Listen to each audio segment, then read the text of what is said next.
Introvertendo, um podcast onde autistas conversam.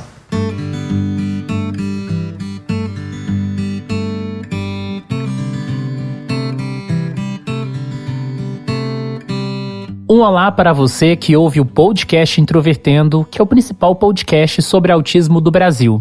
Meu nome é Thiago Abreu, sou jornalista, um dos apresentadores aqui do Introvertendo, e hoje nós temos um tema que com certeza deveria ser central em algumas discussões sobre autismo, mas infelizmente é muito negligenciado. Realmente, Thiago. Eu sou a Carol Cardoso, tenho 24 anos, sou arquiteta e fui diagnosticada com autismo em 2018. E o episódio da semana é Autismo e os Povos Indígenas.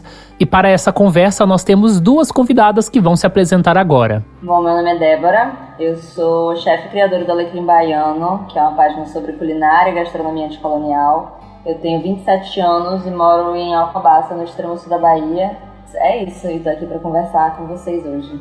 Sou Márcia Cambeba, sou do povo Omágua Cambeba, sou poeta, escritora, ativista indígena e ambiental para fazer a nossa resistência e o nosso ativismo. E nesse episódio nós vamos seguir uma linha um pouco diferente. No primeiro bloco nós vamos conversar apenas com a Débora e no segundo episódio nós vamos conversar com a Márcia e também com o filho dela, o Carlinhos. Se você está conhecendo o Introvertendo agora, seja bem-vindo, seja bem-vinda. O Introvertendo é um podcast sobre autismo que é produzido por autistas que discutem o autismo em múltiplos aspectos da vida. Nós temos o nosso site, que é o introvertendo.com.br, além de páginas no Facebook, Twitter e Instagram. Se você ouve na Apple Podcasts ou no Spotify, você pode dar 5 estrelas pra gente, isso ajuda que outras pessoas nos conheçam. E se você quiser ir além, quiser patrocinar o nosso podcast, você pode apoiar a gente no Padrim ou no PicPay, os links estão lá no nosso site com os valores específicos. Vale lembrar que o Introvertendo é um podcast sobre autismo feito por autistas, com produção da Superplayer & Company.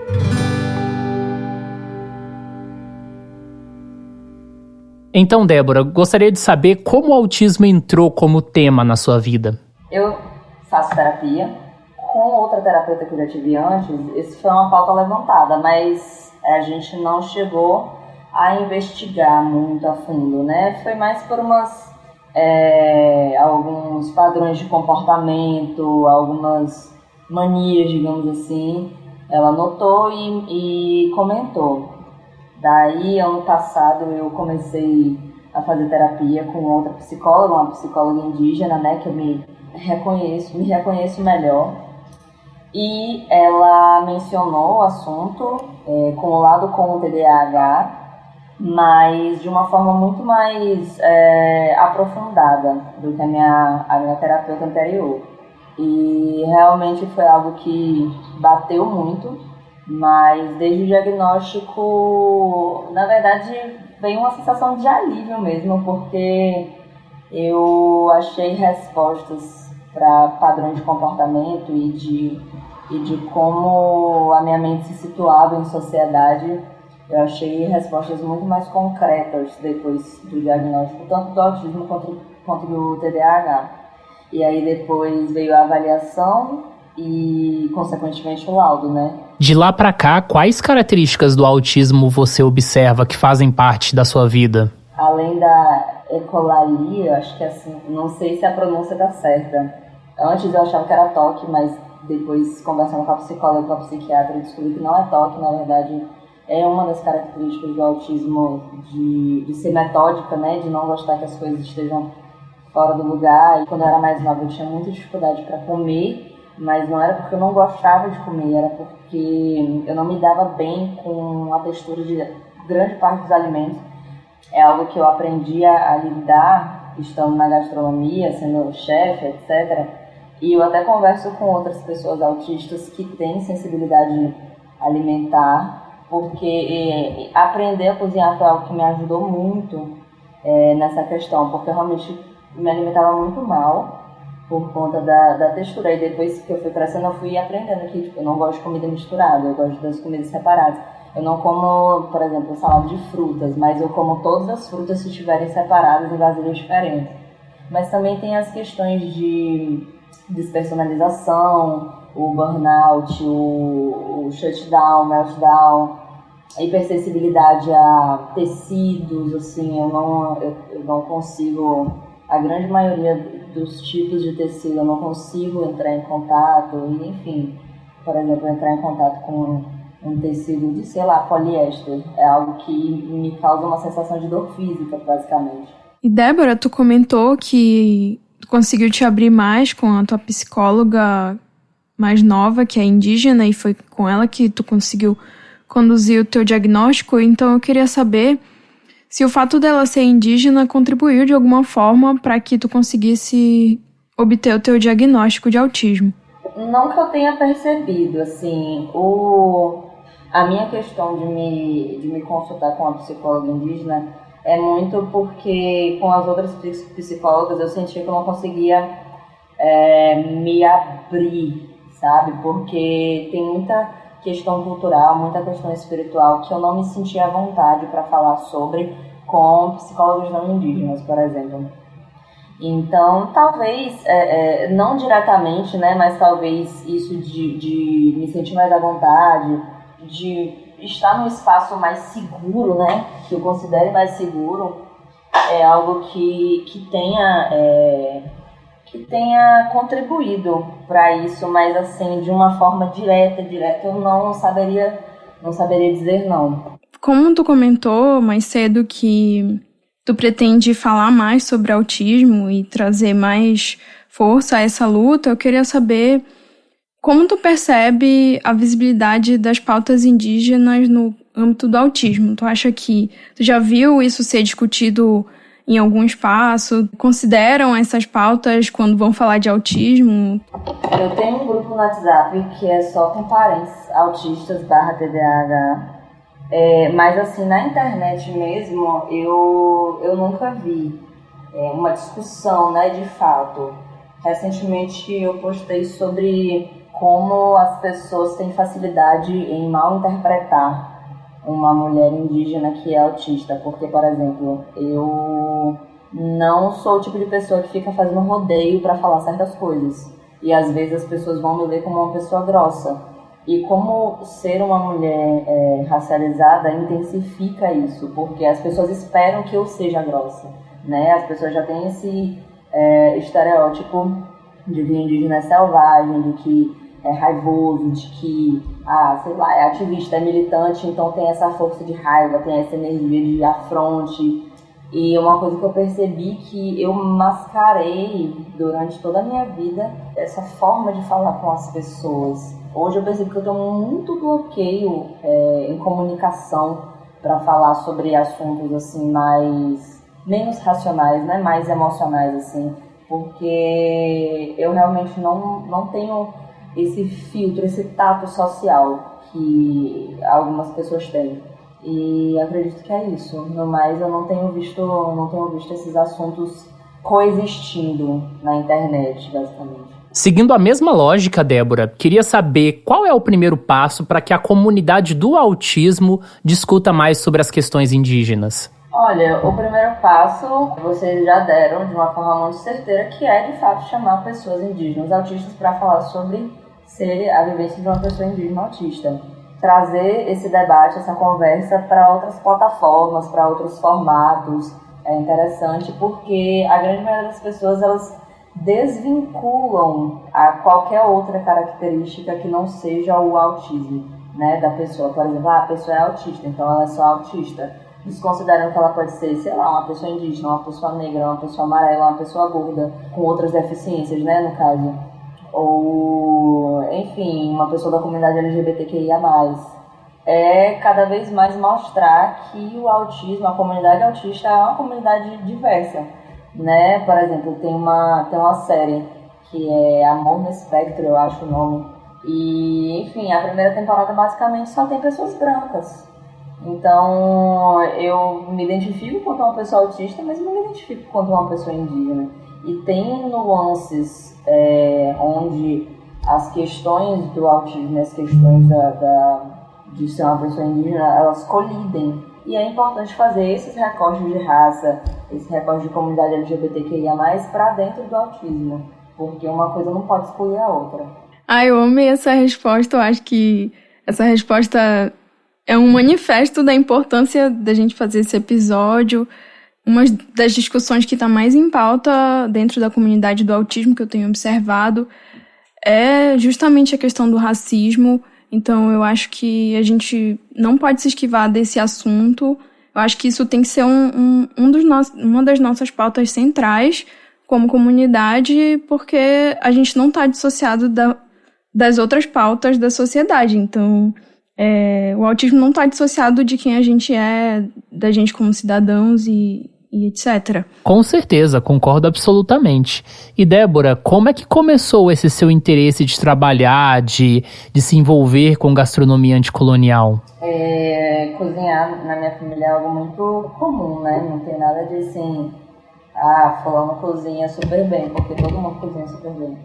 Os meus tios são pescadores, o meu avô era pescador, meus primos são.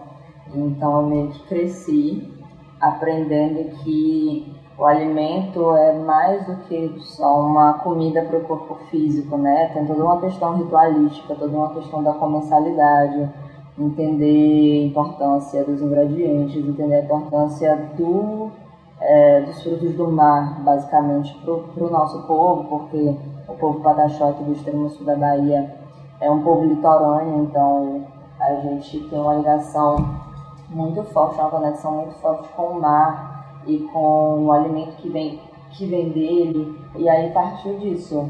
Mas como eu disse, eu me alimentava muito mal quando eu era mais nova, e a gastronomia me ajudou muito, a aprender a cozinhar, né, me ajudou muito a melhorar o meu relacionamento com o alimento, porque eu comecei a me perguntar, mas por que eu não gosto disso? E aí eu fui descobrindo que era uma coisa tipo textura, cheiro, se era cozido, por exemplo, comida cozida, eu não sou muito fã. Eu como algumas coisas, mas também não sou muito fã. Então eu fui aprendendo outros preparos, e aí eu cheguei à conclusão de que tipo, não tem nada que eu não gosto, não tem nada que eu não coma. É que eu como de jeito diferente do que a grande maioria das pessoas comem. O alecrim baiano, na verdade, ele surgiu bem no início da pandemia. Eu fazia direito na faculdade, eu sou formada em direito, mas eu sempre gostei de cozinhar, e aí eu decidi criar o alecrim baiano para compartilhar umas receitas, para conversar também sobre direito humano à alimentação adequada, soberania alimentar dos povos indígenas, e veio daí, né? E veio também de uma sensação de revolta, porque é muito comum. Tem uma prática que é muito comum, que é chefes brancos, sudestinos ou sulistas que migram para os interiores do norte, do nordeste, para as aldeias, para os quilombos, se apropriam de uma receita, reproduzem em seus restaurantes e fica tudo por isso mesmo. Então, a gente tem no Brasil um apagamento de identidade dessas culturas alimentares, né? Então, quando a gente fala em cultura brasileira, você pode estar falando de qualquer coisa, você pode estar falando de um alimento indígena, você pode estar falando de um alimento de cozinhas africanas, você pode estar falando de um alimento que veio, sei lá, do leste asiático. Então, a gastronomia anticolonial é isso, é desmistificar a culinária brasileira, basicamente. Eu tô muito feliz com esse episódio e eu queria te pedir para mandar uma mensagem para a comunidade do autismo e para outros indígenas e autistas que estão por aí, falar para eles e para os nossos ouvintes. Bom, eu tô chegando por agora na comunidade, né? Eu tenho muito mais a aprender do que a ensinar as pessoas, mas é uma coisa que eu peço, é um apelo que eu faço, que não ignore a pessoa autista. Não reduza a pessoa ao autismo. Não porque o autismo é uma coisa ruim, porque não é. E a gente precisa estar nos espaços falando sobre o autismo. Nós, autistas, precisamos estar nos espaços, porque se a gente não falar por nós, outras pessoas vão. E é o que eu falo também sobre a cultura indígena. É muito fácil abrir um livro de um sociólogo branco que fala sobre a cultura de um determinado povo indígena e tomar aquilo como verdade. Na grande maioria das vezes não é. Então é um recado para a comunidade não autista E para a comunidade indígena, para a comunidade autista, eu quero primeiro desejar forças, porque não é fácil, a sociedade é racista, a sociedade é preconceituosa, a sociedade é capacitista, a sociedade não está pronta para conviver com pessoas com deficiência intelectual, com nenhum tipo de deficiência, na verdade. A sociedade foi feita para pessoas sem deficiência, para pessoas neurotípicas, então cada dia é uma luta diferente, mas não abram mão, então não desistam, porque a luta não é só pelo indivíduo, não é só por você, é por uma comunidade. O que você faz agora, o degrau que você sobe agora, vai abrir o caminho para diversas outras pessoas que virão depois. Então é isso, galera. Boa sorte e não desistam de vocês juntos. Márcia, eu queria saber de você como foi que o autismo entrou na vida de vocês. O Carlinhos, ele é uma pessoa... Começo dizendo que é uma pessoa iluminada que apareceu, assim, particularmente como mãe na minha vida, né? Quando o Carlinhos nasceu, com 1 aninho por aí, como a minha geografia me possibilita ter períodos de psicologia, uns 2 anos de psicologia, o pouquinho que eu consegui adquirir dessa grande ciência, né? Eu comecei a perceber no meu filho um comportamento que precisava ser avaliado. E aí ele foi crescendo, nós fomos avaliando, e ele tem um nível médio do autismo. E continuamos, né, nesse processo, mas é uma figura, é uma pessoa que desenha, é meu ilustrador, ele ilustra meus livros, desenha. Tem um grande educador dentro de casa, que é meu filho, né? Eu tenho até uma interessante que ele me falou um dia desse: mamãe, ele estuda na escola regular, normal, uma escola particular. Ele disse: mamãe, eu fiquei com pena do professor. Aí eu disse: por que, meu filho? Porque ele ficou com pena de mim. Achei tão interessante isso. Achei tão interessante, né? E nós dois demos risadas, assim, não do professor, né? Da situação. Falei: meu filho, você ficou com pena porque ficaram com pena de você. Mamãe. Porque eu não preciso que ninguém tenha pena de mim. Eu sou uma pessoa normal, eu só tenho autismo. Então, o Carlinhos, eu vou ensinando para ele, junto com ele, a gente vai vendo muito vídeo, e vou explicando para ele que ele não é um coitadinho, ele não precisa ter, né, as pessoas precisam ter pena dele, pelo fato de ele tem um atraso, né? Ele não consegue, como eu posso explicar? Vou explicar como a neuro me explicou. A pessoa leva 10 segundos para dar uma resposta, uma pergunta. O Carlinhos leva 40. Muitas vezes isso eu vejo que atrapalha um pouco, ele se sente um pouco incomodado, né? E ele me faz certas perguntas, assim, que às vezes como mãe me machuca muito. E eu estou sempre com ele, sempre ensinando, sempre junto, buscando estudar junto com ele, reaprendendo coisas que eu vivi lá atrás, na infância, na escola, e que muitas vezes, né, você sabe que a gente vai aprendendo outras coisas, e outras coisas vão ficando no nosso HD arquivado, e você vai buscar lá porque o seu filho precisa. Então a gente está muito, muito junto, assim. É uma parceria muito linda. E como é a questão de profissionais atualmente entre vocês? Belém, ela tem um centro que é do estado, que tem uma estrutura boa, né, para o atendimento de crianças com TEA. É um programa do governo, não é? Que teve agora de alguns anos, né? Sim, conheço. Do governo do estado, segundo a neuropediatra do Carlinhos, a doutora Helena Feio, ela disse: Márcia, eu não vou nem te indicar particular, vai nesse do governo do estado, eu sei que é difícil, eu sei que é concorrido, mas você pode conseguir, o Carlos vai ter um acompanhamento maravilhoso. Eu fui conhecer, é maravilhoso o projeto, esse espaço para o TEA, que é em todo o estado do Pará.